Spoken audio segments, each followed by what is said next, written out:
Hello students. आज हम 11th class की केमिस्ट्री का एक इम्पोर्टेंट कॉन्सेप्ट करने लगे हैं। उसको मोल कॉन्सेप्ट कहते हैं।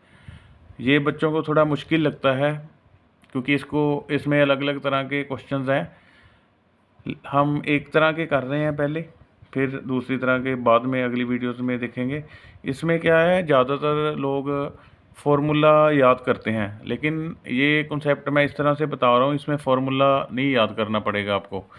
देखो, एक इक्वेशन याद रखनी है, इसको आप आगे पीछे भी लिख सकते हो। जैसे 1 mole is equal to 6.023 10⁻23 atoms और मॉलिक्यूल्स। किसी भी कंपाउंड में या गैस में, किसी भी चीज़ में किसी भी चीज़ के 1 मोल में इतने मॉलिक्यूल या एटम्स होते हैं। वो equal to 1 gram atom equal to 1 gram molecular weight equal to atomic weight. Atomic weight भी हो सकता है जी, ग्राम मॉलिक्यूलर वेट भी हो सकता है। सॉरी, ये वेट है। एटॉमिक वेट मीन्स ये सारे एक दूसरे के इक्वल हैं। इसमें ये कोई ज़रूरी नहीं जिस तरह से मैं लिख रहा हूँ, आपने ये लास्ट वाला भी पहले लिख सकते हैं, थर्ड वाला फर्स्ट में लिख सकते हैं, कोई भी, क्योंकि ये सब इक्वल हैं। Equal to 12.4 litre of gas equal to 22400 by 400 ml of any gas.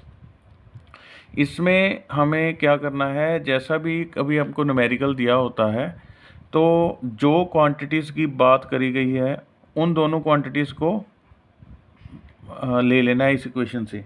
For example अगर बात की जाएगी वॉल्यूम की और एटम्स की या मॉलिक्यूल्स की, तो हम इन दोनों को कंसिडर करेंगे।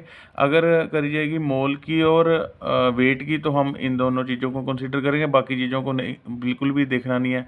अगर हम सपोज कर रहे हैं 1 ग्राम एटम में पूछ लें तो कितने मॉलिक्यूल होंगे, या 10 ग्राम एटम किसी एलिमेंट के एटम्स में पूछ लेंगे कितने मॉलिक्यूल होंगे, तो हमको ये दोनों चीज़ें लेनी होगी। मीन्स जो भी दो क्वांटिटीज़ की बात की गई है हमने उन दोनों को ही लेना है, बाकी किसी का भी कोई ध्यान करने की ज़रूरत नहीं है। फॉर एग्ज़ाम्पल मैंने एक दो सम करके दिखाए हैं, वो आप ट्राई कर लेना, उसको इसके बेस पे ही समझना है। जैसे मैंने ये लिखा है, calculate number of moles in 44.8 litre of any gas. अब लीटर की बात होगी तो ये हो गया, और बात की है नंबर ऑफ मोल्स, मतलब मॉलिक्यूल्स लिखना था मैंने, मॉलिक्यूल्स, ठीक है। और मॉलिक्यूल्स कौन से हैं, ये वाले हैं। तो हमने पहले यहीं से जो पहली लाइन होगी जो हमने पहले लिखना है, या तो यहाँ से होगा, या अगर एटॉमिक वेट होगा तो हमने पीरियोडिक टेबल से उठाना है, और जो इसमें चीज़ दी है वो सबसे लास्ट में करनी है। जैसे जो इक्वेशन में दिया गया है वॉल्यूम और मॉलिक्यूल्स, तो हम इन दोनों को इक्वेट करेंगे। हम इससे ही 22.4 litre of any gas equal to इतने molecule, Avogadro's number. 22.4 of litre of any gas contains this many numbers of molecules. और जैसे हम यूनिटरी मेथड लगाते हैं, एक लीटर में कितने होंगे तो वो चीज़ डिवाइड हो जाती है। ये 22.4 लीटर नीचे आ गया, और 44.8 लीटर में कितने होंगे ये मल्टीप्लाई कर दिया हमने। कटिंग करके 2 पे कटिंग होगी, और इसको मल्टीप्लाई करके 12.046 इंटू 10⁻23 ये हमारा आंसर आ जाएगा। इसका मतलब है 44.8 लीटर किसी गैस में इतने मॉलिक्यूल्स होते हैं। आगे एक एग्जांपल और दिखाता हूँ। इसमें देखो क्या है, calculate number of moles of oxygen in 12.046 10⁻23 molecules.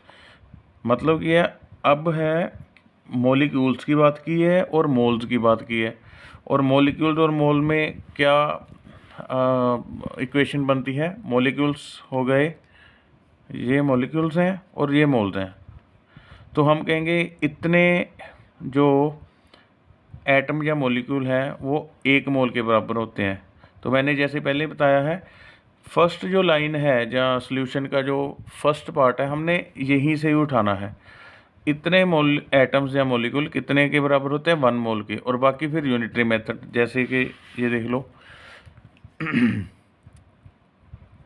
हम यही बोलेंगे 6.023 10⁻23 मॉलिक्यूल होते हैं 1 मोल के बराबर, और यूनिटरी मेथड आ गया, 1 मोल कितने के बराबर होगा, ये चीज़ नीचे आ जाएगी। और 12.046 × 10⁻23 मॉलिक्यूल्स कितने के बराबर होंगे, इसको मल्टीप्लाई कर देंगे और कटिंग करके ये 2 आ जाएगा। ये आंसर है हमारा। इसी तरह एक एग्जांपल और 2 एग्जांपल और दिखा देता हूँ।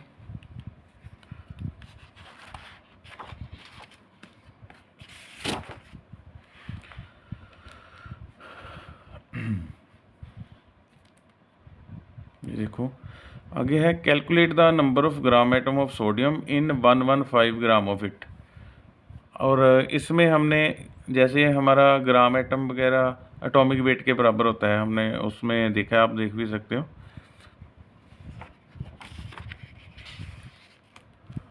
देखो ये ग्राम एटम या ग्राम मोलिकुलर, ये उसके एटॉमिक वेट के होता है। एटॉमिक वेट है हमको पता होना चाहिए, या आप बुक से या पीरियोडिक टेबल से लेंगे। मतलब ग्राम एटम और gram molecule equal to atomic weight, इन दोनों चीज़ों की ही बात हुई है, इसकी और इसकी। अगर मोलिकुल ग्राम मोलिकुलर हो तो इसकी और इसकी बात होगी।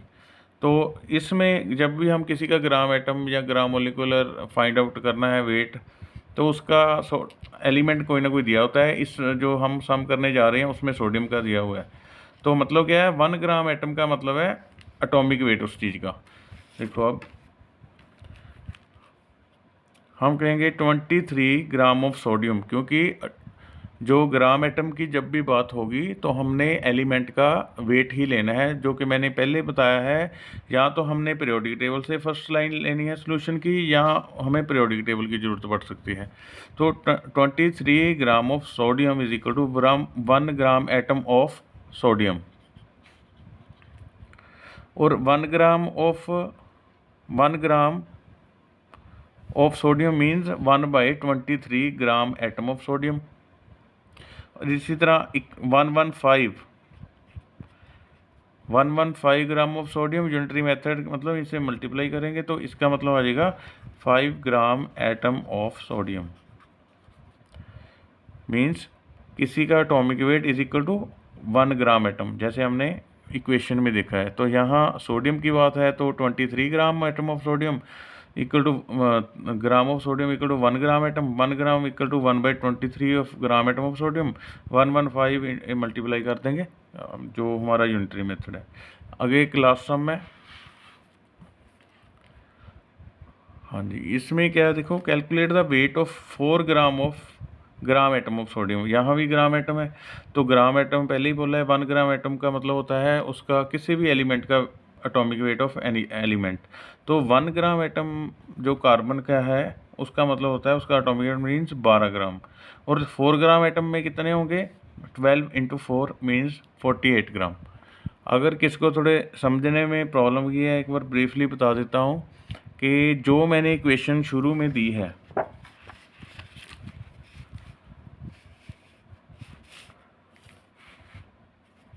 ये वाली 1 mole that is Avogadro number of molecules और atoms equal to 1 gram atom equal to 1 gram molecular weight means atomic weight, ये वाला एटॉमिक वेट है, equal to 22.4 litre of any gas equal to 224, ये 4 है, 0 ml ऑफ एनी गैस। जिन numericals में जिन दोनों बातों जिन 2 पैरामीटर लिए होंगे हमने उनको ही लेना है और बाद में यूनिटरी मेथड लगा देना है। आप अगर थोड़ी प्रॉब्लम है इसमें, क्योंकि ये थोड़े से मुश्किल माने जाते हैं कॉन्सेप्ट, अगर आप इसको 1-2 बार देखोगे तो ये आपको अच्छी तरह से समझ आ जाएगा। अगर आप कोई नेक्स्ट वीडियो किसी स्पेशल टॉपिक पे चाहते हैं तो आप मेरे को बता सकते हैं, मैसेज कर सकते हैं। हमारा नया चैनल है, इसीलिए हो सकता है हम आपकी पूरी एक्सपेक्टेशन ना फुल कर सकें, क्योंकि हमको ये पता नहीं है आप कैसे पढ़ना चाहते हैं। आपका जो भी रिक्वायरमेंट है आप हमको कमेंट बॉक्स में बता सकते हैं। हमारे चैनल को प्रोग्रेस करने के लिए हेल्प करें, लाइक करें, सब्सक्राइब करें और कमेंट करें, शेयर भी करें। Thank you.